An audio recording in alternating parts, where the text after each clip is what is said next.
నమస్తే welcome to our channel. మాజీ మంత్రి వైసీపీ కీలక నేత పెద్దిరెడ్డి రామచంద్రారెడ్డి రాజమండ్రి సెంట్రల్ జైల్లో ఉన్నటువంటి మిథున్ రెడ్డిని కలిసి తర్వాత మీడియా ముందుకు వచ్చి కొన్ని కీలక కామెంట్స్ చేశారు. మరి కూటమి ప్రభుత్వం వైసీపీ నాయకుల పట్ల కక్షపూరితంగా వ్యవహరిస్తుందని, జైళ్ల వద్ద పోలీసుల ఆంక్షలు అప్పుడు ఎలా ఉండేవి ఇప్పుడు ఎలా ఉండేవి అంటూ ఆయన మాట్లాడుతున్నారు. మరి మొత్తానికి నిజంగానే ఆంధ్రప్రదేశ్లో అటువంటి సందర్భాలు ఉన్నాయా, అటువంటి సంఘటనలు జరుగుతున్నాయా తెలుసుకునే ప్రయత్నం చేద్దాం. దీన్ని విశ్లేషించడానికి మనతో పాటుగా ఉన్నారు సోషల్ యాక్టివిస్ట్ శ్రీలీల గారు. నమస్తే మేడం. నమస్తే. పెద్దిరెడ్డి రామచంద్రారెడ్డి మిథున్ రెడ్డిని కలిసి ప్రెస్ మీట్ పెట్టారు మేడం. ప్రెస్ మీట్ పెట్టి కూటమి ప్రభుత్వం వైసీపీ నాయకుల పట్ల దురుసుగా ప్రవర్తిస్తుంది, కక్షపూరితంగా వ్యవహరిస్తుంది. మరి గతంలో కూడా చంద్రబాబు నాయుడు గారు అరెస్ట్ చేసినప్పుడు మేము ఈ విధంగానే ఉన్నామా, గతంలో సౌకర్యాలు ఉండేవి, ఇప్పుడు మిథున్ రెడ్డి విషయంలో కూడా హైకోర్టు ఏవైతే చెప్పిందో వాటిని కనీసం ఆ సదుపాయాలను కూడా అమలు చేయట్లేదు అంటూ పెద్దిరెడ్డి రామచంద్రారెడ్డి చేస్తున్నటువంటి కామెంట్స్ని ఏ విధంగా చూడాలంటారు? పెద్దిరెడ్డి రామచంద్రారెడ్డి అంటే భూబకాసురుడు అంటే అందరికీ తెలుస్తుంది. ఒక పెద్ద రౌడీ గూండా, అతను చాలా పేర్లు ఉన్నాయి. ఎందుకంటే వాళ్ళ నియోజకవర్గంలో ఆయన ఏ విధంగా అజమాయిషీ చేస్తున్నాడు, ప్రజల మీద అతను ఏ విధంగా తన ఏమంటారు అవినీతి కొరడా జులిపిస్తున్నాడు అందరికీ తెలుసు. కాకపోతే ఈయన ఈ రోజున చెప్తుంది కోర్టు ఇచ్చి ఏదైతే తన కొడుకు ఇచ్చిందో అవన్నీ కూడా సక్రమంగా నిర్వర్తించట్లేదని. మరి కోర్టుకి విన్నవించుకో, ఎవరిని అడుగుతావు? రోజున ఎక్కడ ప్రెస్ మీట్ పెట్టి ఎవరిని అడిగితే ఎవరు చేస్తారు? మీ లాయర్ ఉన్నారు, మీ లాయర్ చెప్తే దావా వేస్తారు, దాంట్లో పిల్లపీలు చేస్తారు, వేసుకోండి. అంతేగాని మీరేం చేశారు? నారా చంద్రబాబు నాయుడు గారు అక్రమంగా మీరు అరెస్ట్ చేసి దాదాపుగా 52 రోజులు మీరు అన్యాయంగా అక్రమంగా నిర్బంధించి దోమలు గుడుతున్నాయి, చన్నీళ్ళు ఇస్తున్నారు, సరిగ్గా అక్కడ ఎక్కడ కూడా కనీసం కూర్చోడానికి ఒక కుర్చీ ఇవన్నీ కావాలని అడుగుతుంటే వీళ్ళలాగా దుప్పట్లు దిళ్ళు పరుపులు మంచాలు అడగలేదు. చిన్నవి 75 ఏళ్ల వయసున్న వ్యక్తి ఆయన దేశవ్యాప్తంగా కాదు ప్రపంచవ్యాప్తంగా కూడా ఆయనకి ఎంత పలుకుబడి ఉందో అందరికీ తెలుసు, ఎంత గొప్పగా అందరూ గౌరవిస్తారో తెలుసు. ఇట్లాంటి సీఎం మాకుంటే బాగుండని చెప్పి ఎన్ని దేశాల వాళ్ళు మాట్లాడుకున్నారో తెలుసు. మరి అలాంటి వ్యక్తిని అరెస్ట్ చేసి మీరు ఏ విధంగా మాట్లాడారు, ఎంత అసభ్యంగా ప్రవర్తించారు? రంభా ఊర్వశి మేనకా వస్తాయి అని ఒక ప్రబుద్ధుడు మాట్లాడలేదా బూతుల్లాని? అప్పుడు ఎక్కడికి వెళ్ళాడు పెద్దిరెడ్డి రామచంద్రారెడ్డి? మీరు ప్రవర్తించలేదా? ఒకసారి వీడియోస్ వేసుకొని చూడండి వెనక్కి వెళ్ళి. మీరు అధికారంలో ఉన్నప్పుడు ఎన్ని రకాలుగా మీరు మాట్లాడారు. అసలు రాజమండ్రి సెంట్రల్ జైలు సీసీటీవీకి సంబంధించిన ఐడి ఎవరి దగ్గర ఉంది? పాస్వర్డ్ జగన్మోహన్ రెడ్డి దగ్గర. కూటమి ప్రభుత్వం అధికారంలోకి వచ్చాక ఆ విషయం బయటికి వెల్లడైంది.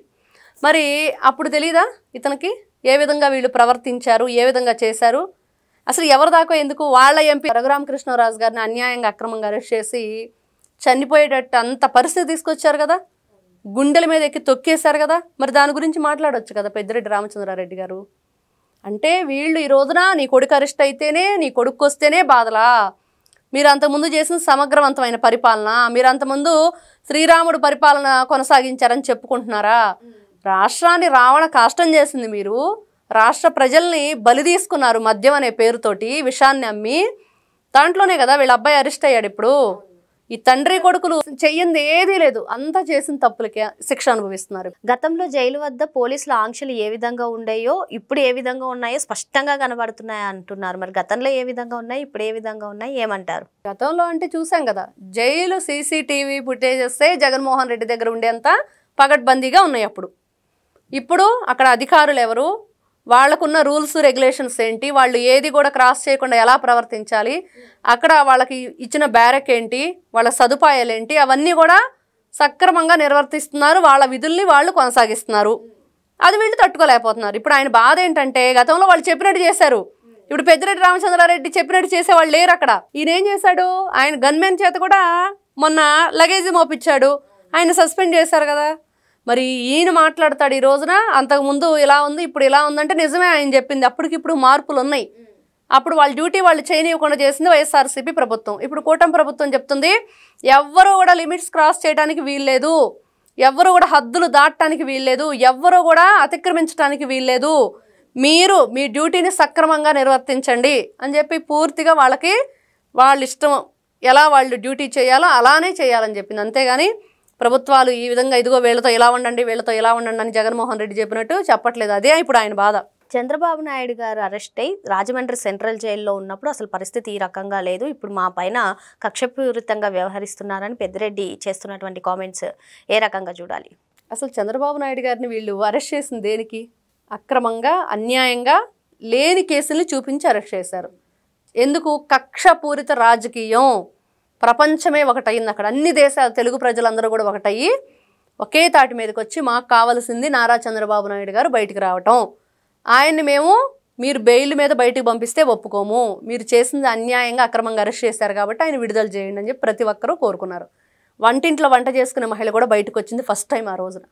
ఎందుకంటే ఆ నాయకుడు ఏంటి, ఆ నాయకుడు మహిళల పట్ల చూపించిన తీరు ఏదైతుందో వాళ్ళకు ఒక గౌరవాన్ని కల్పించిన తీరు, డ్వాక్రా మహిళలకు ఎట్లాంటి గౌరవాన్ని ఇచ్చారు, వాళ్ళ ఏదైతే ఆర్థిక స్వాతంత్రాన్ని ఏ విధంగా నిలబెట్టారు, ఇవన్నీ కూడా ఉన్నాయి కాబట్టి చేశారు. కానీ వీళ్ళు అరెస్ట్ చేసినప్పుడు చేసిందేంటి?